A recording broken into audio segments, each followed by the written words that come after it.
So I have a question for you. Where are you from?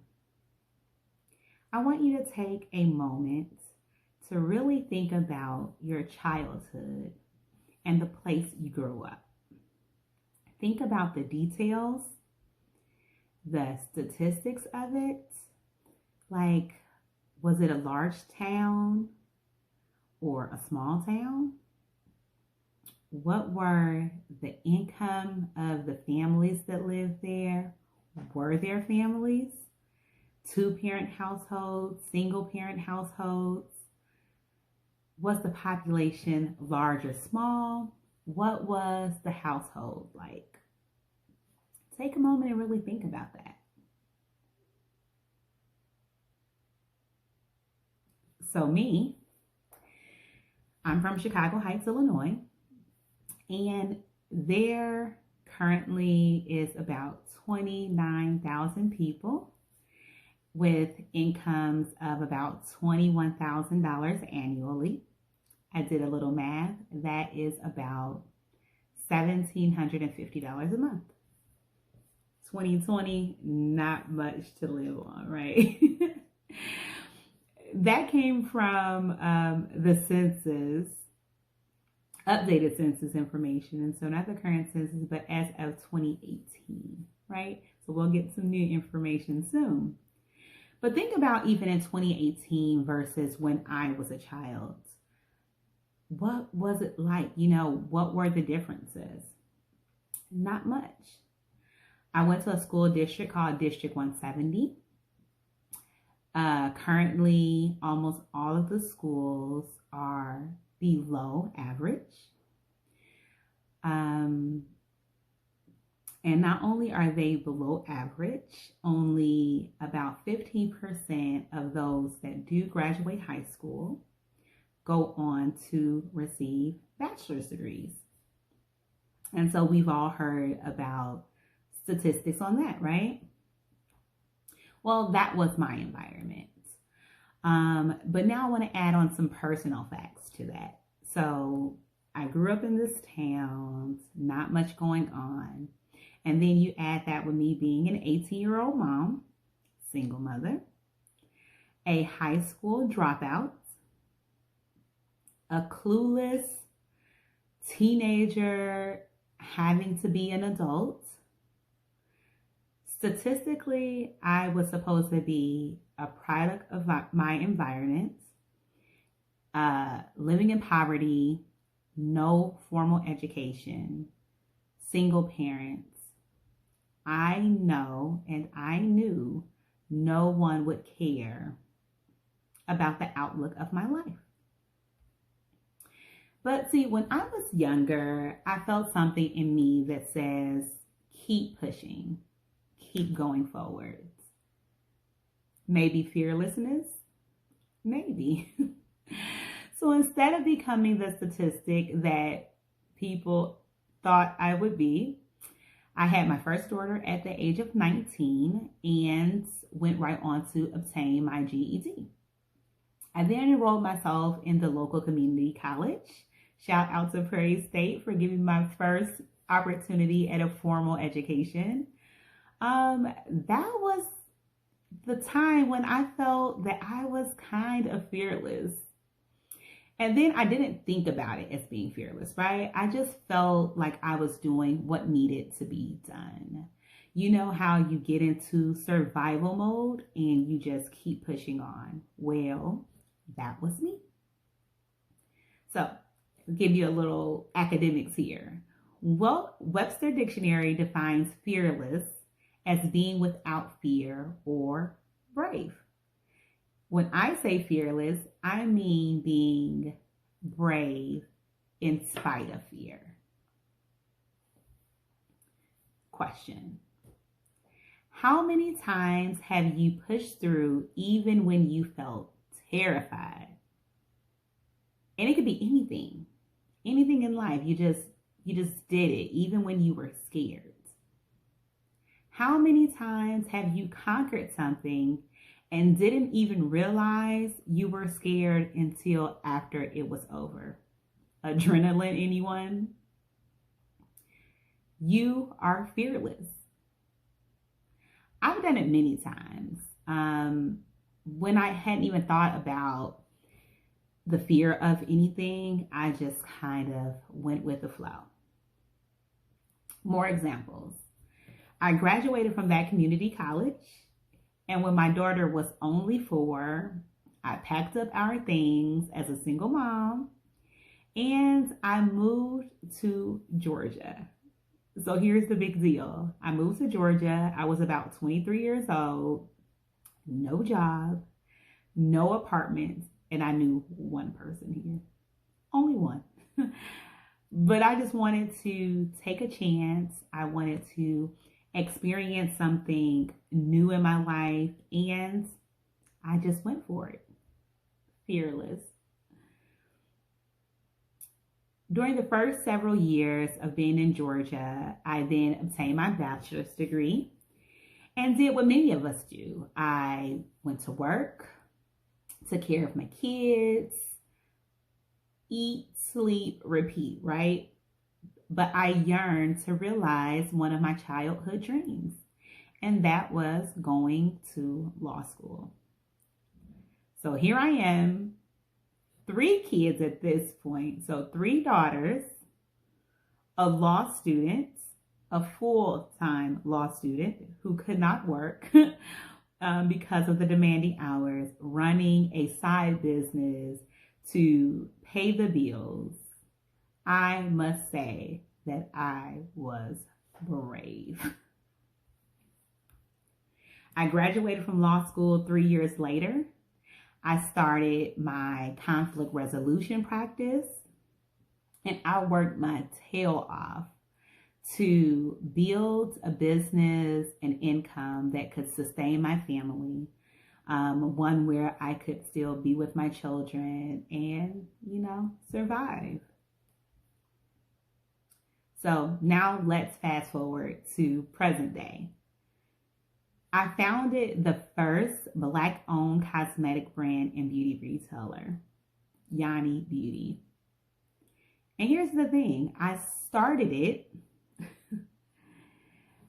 in the middle of a worldwide pandemic.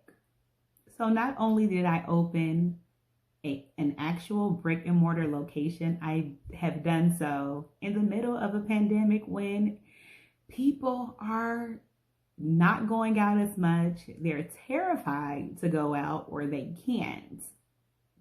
I'm still honestly tiptoeing around my thought process and the success of it all. But to me, that was still pretty fearless. And if I'm being 100% transparent, I have the worst stage fright. So public speaking is not my thing. So speaking right now is one of my absolute most brave moments.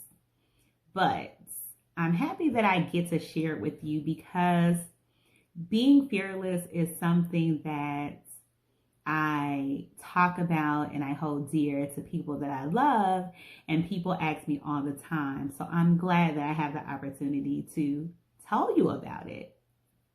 Okay, so really, what am I saying? How does this help you? So here's how. Overcoming so many obstacles in life and adversities, I've only told you a few.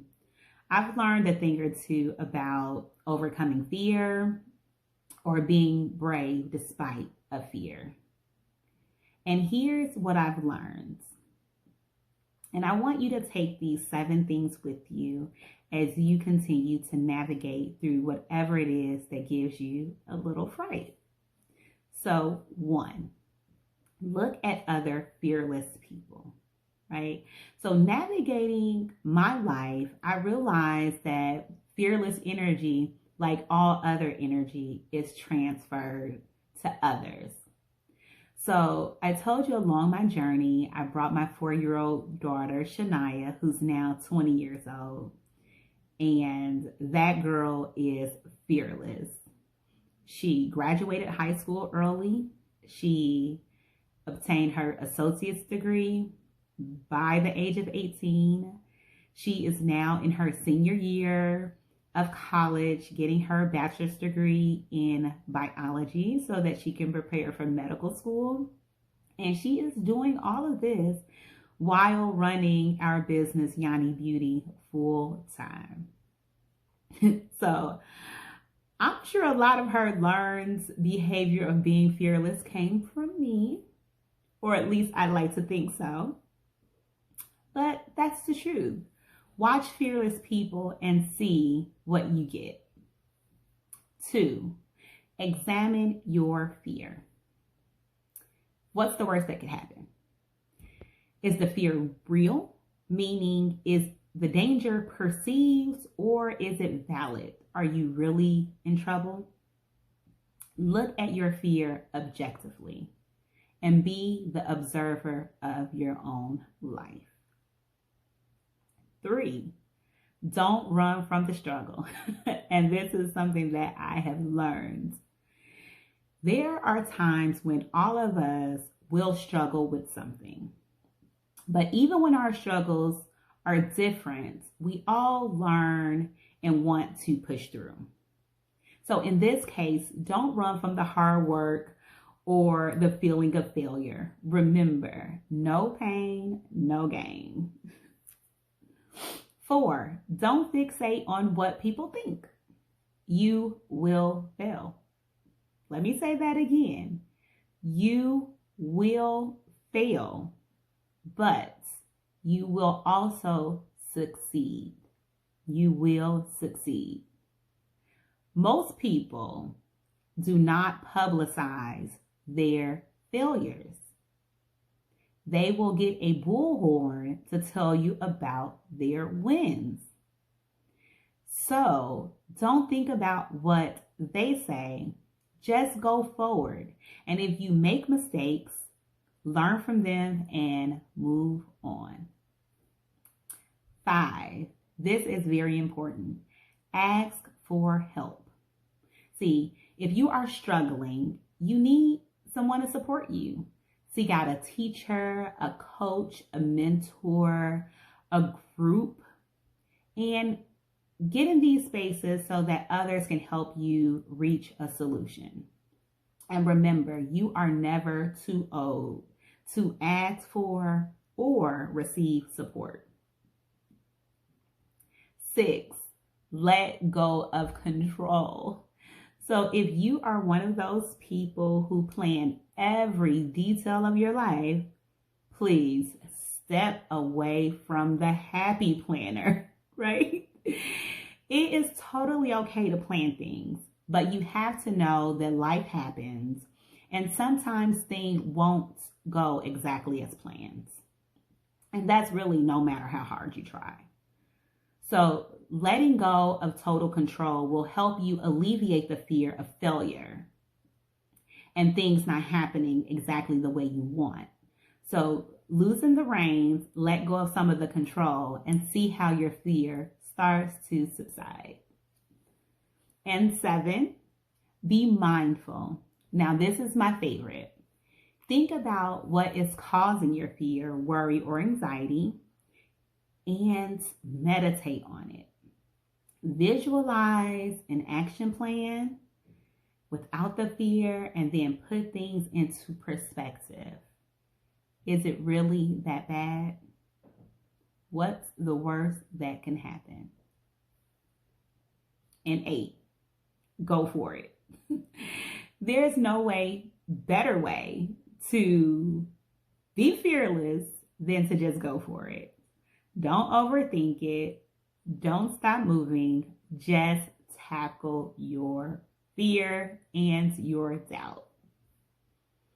And so whether you are wanting to change careers, start a business, go back to school, change your look, ask someone on a first date, or even go outside during the COVID-19 pandemic, you can do it. You are brave and you are fearless. And I want you to really say that to yourself and believe it. Currently, I'm the founder of the nonprofit Dream It Forward Foundation. the owner and CEO of Childress Group, LLC, the founder of Yanni Beauty. I'm a mom, a fiance, an activist, a philanthropist, author, artist, podcaster, volunteer, mentor, and the things go on and on and on. And I'm sure many of you watching can relate. But you know what? Even through all of this, if my anxiety tries to rear its ugly head, if overwhelm kicks in because I've done a little too much, I continue to be fearless. Even if that means taking a moment for myself, I get over it and get back in the game. Going for it really has never steered me wrong, and that is just the truth. So even through the hard work, the no's, or the failures, I will continue to be brave, and so should you. So let me tell you this. Some are born great, some achieve greatness, and others have greatness thrust upon them. That is my favorite quote from William Shakespeare, The Twelfth Night. But I'd like to leave you with my version. Some are born fearless, some work hard to be fearless, and others have fearlessness forced on them. Which one will you be? I'm Yaminah Childress, and thank you for listening.